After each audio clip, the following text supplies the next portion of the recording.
안녕하세요. 세미나 11 오늘 176페이지 3번 들어가겠습니다. 메를로 퐁티는 그 제스처의 역사를 강조했다 이렇게 얘기하고 있습니다.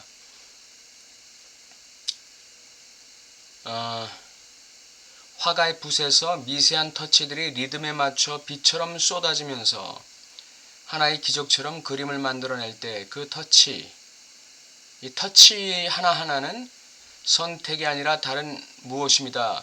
여기서 터치라는 것이 바로 제스처를 얘기하는 것이죠.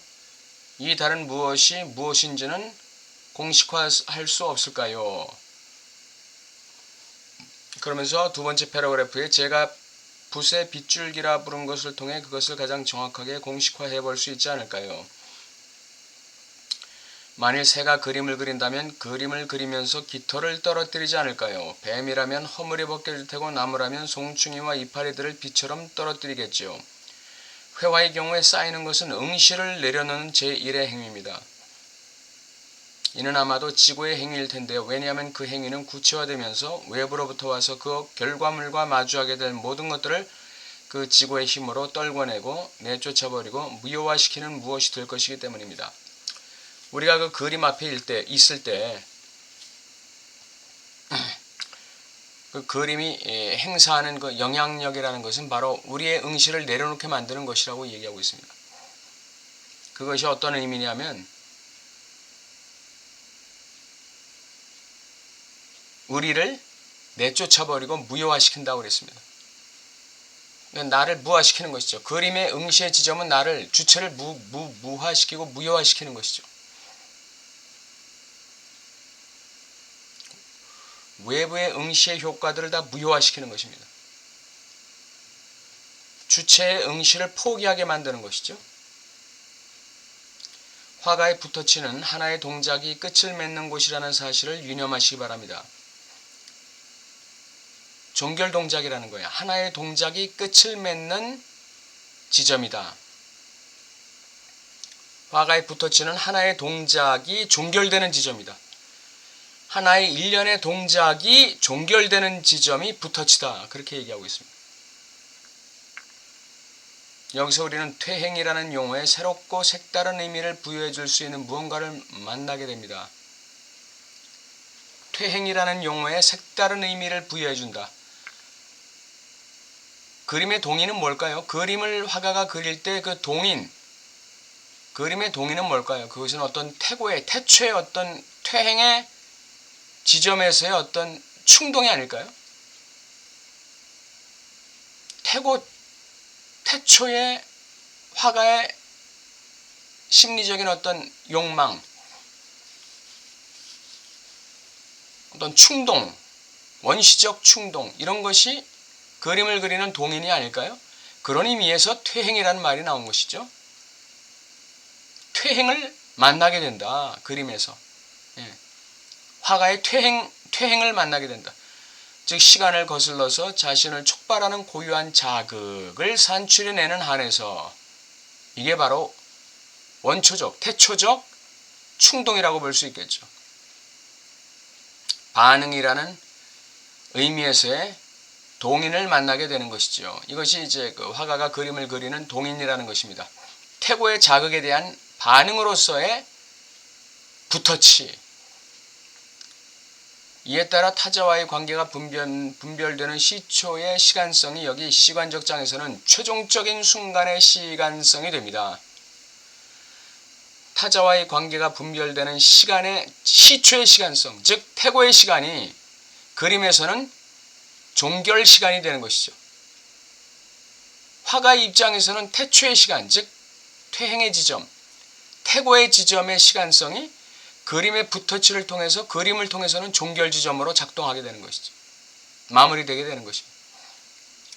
화가의 태초의 충동, 욕망이 그림 속의 붓터치를 통해서 종결되는 그런 지점이 바로 그림의 응시의 지점이 되는 것입니다. 시니피안과 온술된 것의 동일시의 변증법에서는 서두르듯 앞으로 투사될 것, 온갖 새로운 지성의 출발점에서 보는 순간이라 불리게 될 것이 출발점, 시초의 시간, 시초의 순간이라고 불려질 만한 것이 그림 속에서는 오히려 종결점이 된다. 응시의 지점, 종결점. 시니피앙과 즉 엄표와 언술의 동일시의 변증법에서 서두르듯 앞으로 투사된다. 온갖 새로운 지성의 출발점에서 보는 순간이라 여기는 것이, 이것은 그림에서 말하자면 이것은 하나의 동작이라고 말할 수 있습니다. 동작, 그림을 그리는 동작. 그 그림을 그리는 동작은 시초의 움직임이에요. 시초의 모션. 이것이 그림을 그리는 동작이죠. 그런데 그 동작 속에서 작용하는 하나의 그 제스처의 시점, 이 붓터치의 시점, 이것이 그림의 종결 지점이 되는 것이죠. 이 최종적 순간 덕분에 우리는 행위로부터 제스처를 구별해낼 수 있습니다.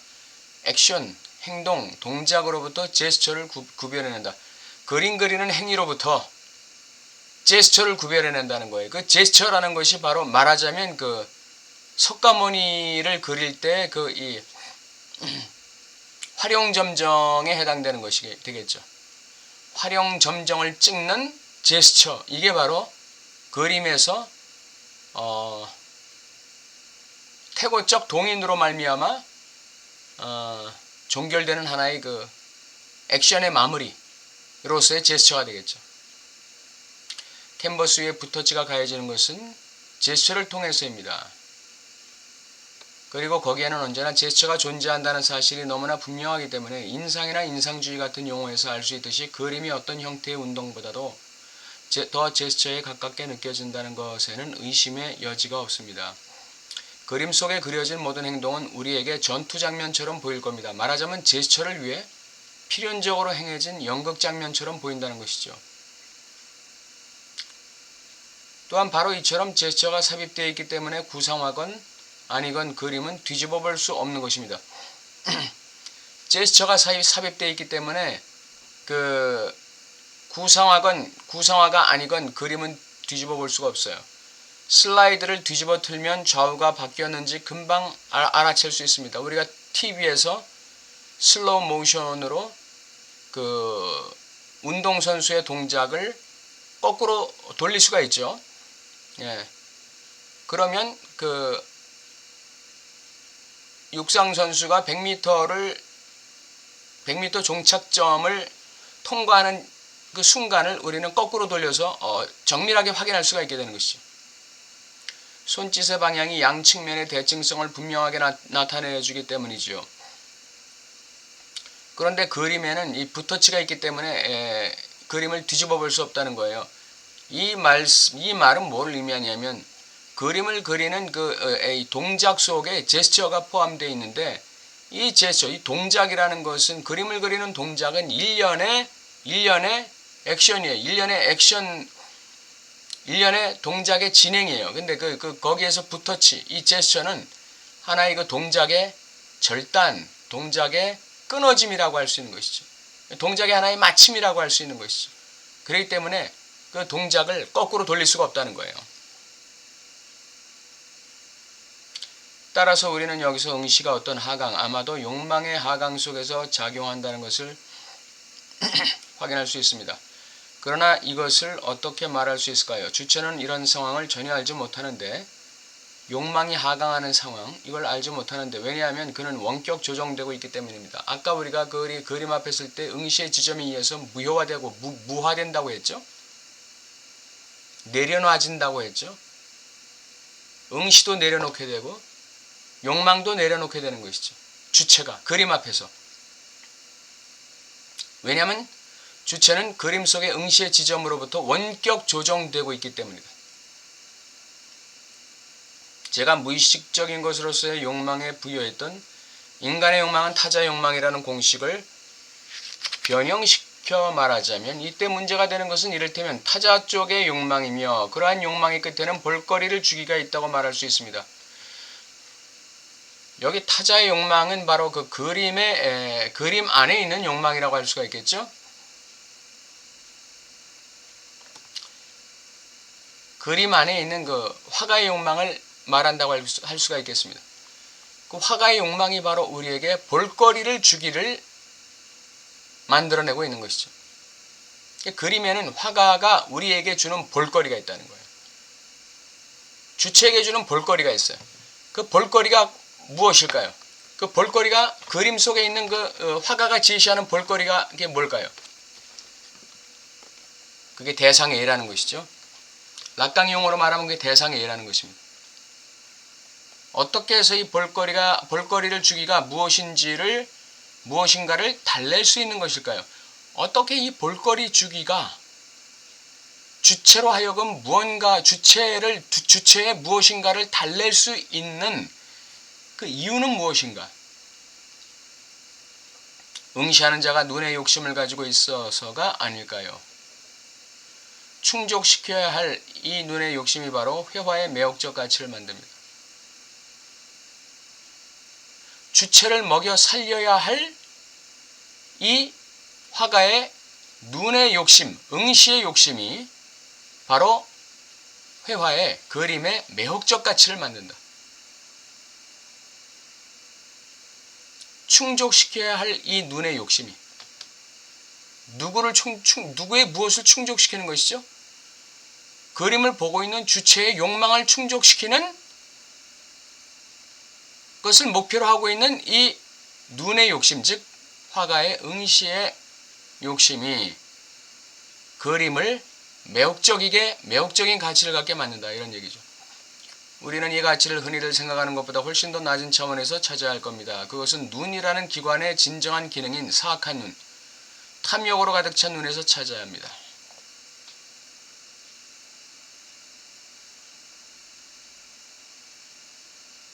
그림 속에 있는 이 눈은 고상한 눈이 아니라는 것이에요. 고상한 눈이 아니다. 선한 눈이 아니다. 아름다운 눈이 아니다. 이것은 사악한 눈, 질투의 눈, 질시의 눈이다, 이거죠. 탐욕으로 가득 찬 눈. 왜? 화가 자신이 원초적인 이 욕망, 원초적인 그 충동에 의해서 그림을 그린 것이기 때문에 그 그림 속의 응시의 지점이 우리에게 주는 볼거리라는 것은 결국은 사악한 눈, 탐욕에 가득 찬 질투의 눈이 제시하는 그 어떤 욕망의 대상이라는 것이죠.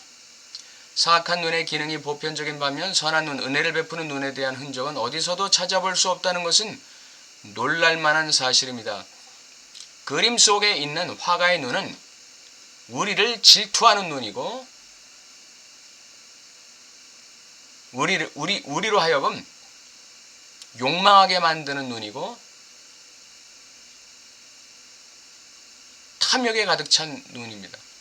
탐욕에 가득 찼다는 것은 자신의 탐욕에, 자신의 욕망에 가득 차 있다는 얘기가 될 것이고, 사악한 눈이라는 것은 우리의 말하자면 욕망에 대한 질시의 눈, 그게 사악한 눈이 되겠죠.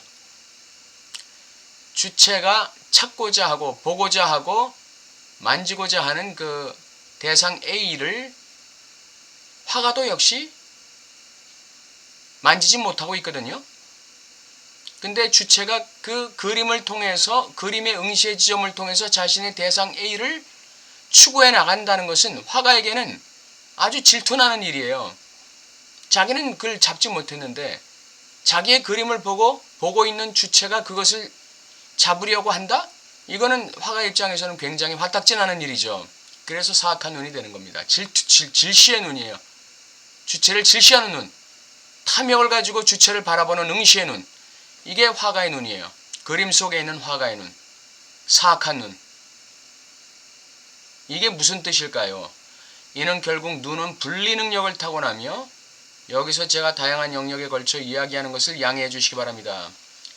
그리하여 치명적인 기능을 갖추고 있다는 뜻이겠죠. 그런데 이 분리 능력은 시각적인 식별 기능을 훨씬 넘어섭니다.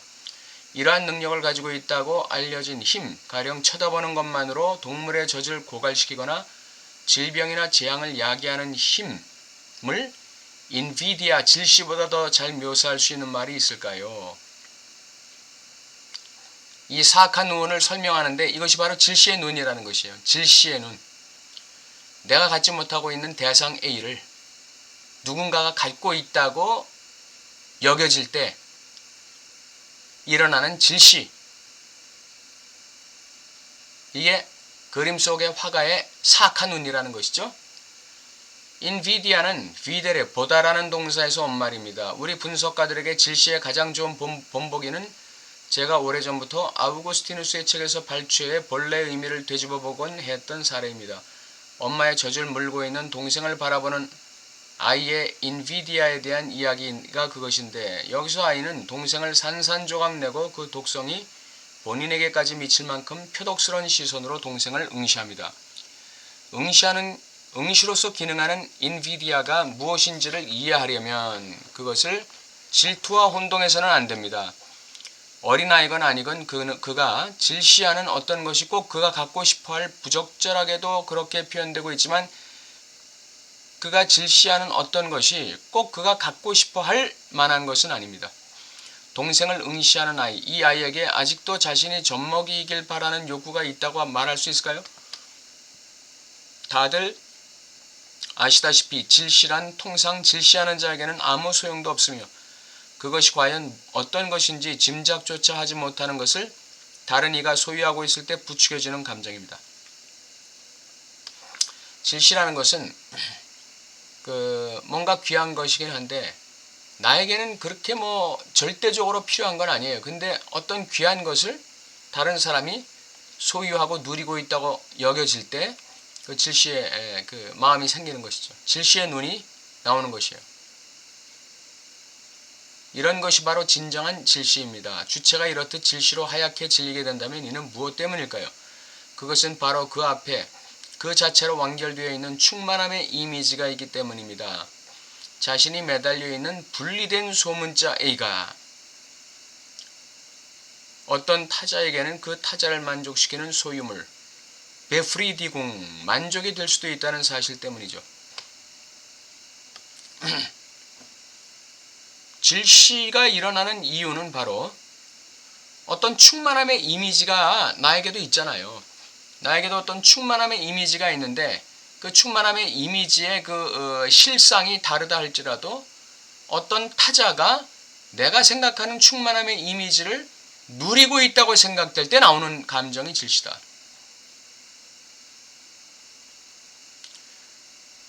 내 앞에 그 자체로 완결되어 있는 충만함의 이미지, 이게 대상 A거든요. 분리된 소문자 A, 대상 A가 타자를 베프리디궁, 만족시키고 있다고 여겨질 때 그때 우리는 질시의 감정을 유발하게 되는 것이죠. 위안, 문명화, 매혹 등을 초래하는 그림 기능의 원천을 이해하기 위해서는 우리가 살펴봐야 하는 것은 이렇듯 응시에 의해 절망에 빠진 눈이라는 영역입니다. 응시에 의해 절망에 빠진 눈이라는 영역, 이것을 우리가 살펴봐야 된다는 것입니다. 응시에 의해 절망에 빠진 눈, 이 응시에 의해 절망에 빠진 눈을 경험해야 돼요. 그것은 바로 내가 욕망하는 그 무엇을 어떤 누군가 다른 사람이 소유하고 있다고 느껴지는 그 경험을 해야 된다는 것이죠. 내가 욕망하는 뭔가 어렴풋한 아련한 어떤 것을 어떤 타자가 누리고 있다고, 그래서 만족하고 있다고 여겨지는 어떤 경험, 그것이 바로 응시에 의해 절망에 빠진 눈이라는 말이 가진 뜻이 되겠습니다.